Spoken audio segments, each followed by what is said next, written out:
আসসালামু আলাইকুম এভরিওয়ান, সবাই কেমন আছো? আলহামদুলিল্লাহ আমি ভালো আছি। আশা করি তোমরা সবাই ভালো আছো। আবারও চলে আসলাম তোমাদের সাথে নতুন একটা ভিডিও নিয়ে।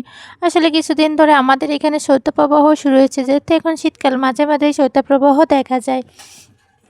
আসলে শৈত্যপ্রবাহ হলে একটা সমস্যা হয়, রোদ উঠতে উঠতে 11টা-12টা বেজে যায়। আবার কোনো দিন রোদ ওঠে না, আর শীতও প্রচণ্ড থাকে। এজন্য কাজ করতে সময়ও অনেক বেশি লাগে, কারণ সকালবেলা এত শীত থাকে যে কোনো কাজই তেমনভাবে করা যায় না। এজন্য 11টা-12টার পরে যখন কাজ শুরু করি, তখন কাজ করে আসলে করতে পারি না। সব কাজ করে তারপরে সব কিছু রান্নাবান্না করে সময়ের সাথে পেরে উঠি না। যাই হোক, ওর আব্বুকে আমাদের পাশের বাসার এক ভাই কিছু বেগুন দিছিল। এগুলো দেশি বেগুন এবং সার ছাড়া, এই জন্য বেগুনগুলো ছোট ছোট। যেহেতু ওর আব্বু বেগুনের তরকারি খেতে পছন্দ করে না, তারপরেও আমি বেগুনটা রান্না করতেছি, কারণ আমি ভাবছি বেগুনটা যেহেতু ছোট ছোট, দেখতে একটু কেমন যদি তিতা হয়। আসলে এখানে ছোট বেগুনগুলো মাঝে মাঝে তিতা হয়, এজন্য আমি বেগুনটাকে রান্না করছি। কিন্তু রান্নার পর দেখি যে না, বেগুনটার স্বাদ ঠিক আছে।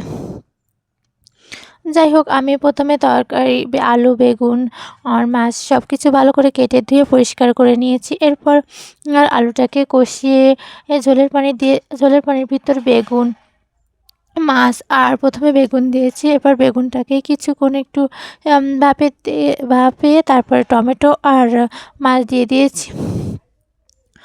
আসলে আমাদের এখানে কেউ দেখছি আমি যে বেগুনটাকে কষিয়ে রান্না করে। আসলে বেগুন কষিয়ে রান্না করলে আমার মনে হয় যে বেগুন একদম মানে তরকারির ভিতর গ্যাঁটা হয়ে যায়। বেগুন আর আস্ত থাকে না। এজন্য আমি সাধারণত বেগুনটা ঝোলের পানি দেওয়ার পরে দিই। আসলে প্রত্যেকটা মানুষের রান্নার ধরন, খাবারের টেস্ট আলাদা। একেক জেলায় একেক রকম খাবার মানুষ পছন্দ করে। আমি যেরকম খাবার পছন্দ করি, অনেকেই আছে এরকম খাবার পছন্দ করে না, আবার অনেকেই আছে পছন্দ করে। যাই হোক, এখন শীতকাল, তারপরে আবার আমি মাটির চুলায় রান্না করি, এইজন্য সময় একটু বেশি লাগে।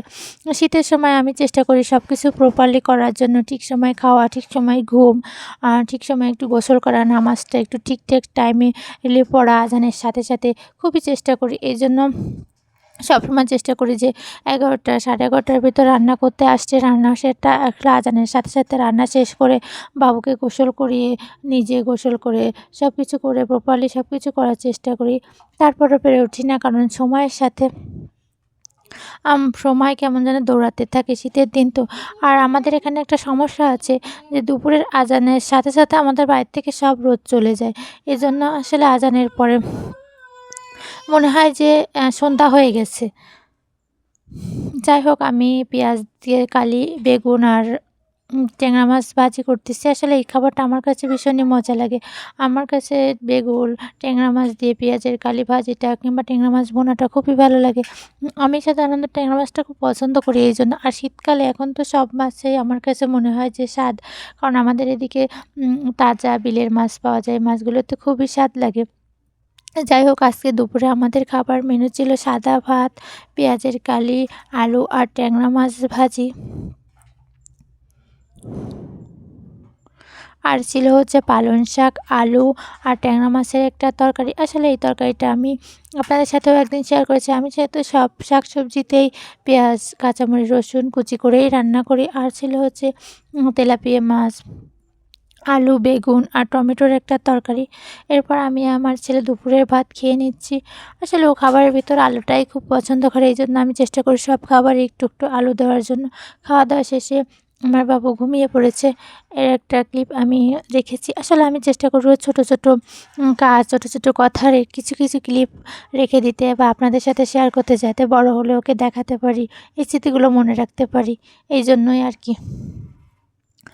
এরপর বিকেলে আমরা একটু ঘোরাঘুরি করতে বের হইছি। আজকের ভিডিওটা এই পর্যন্তই। আল্লাহ হাফেজ।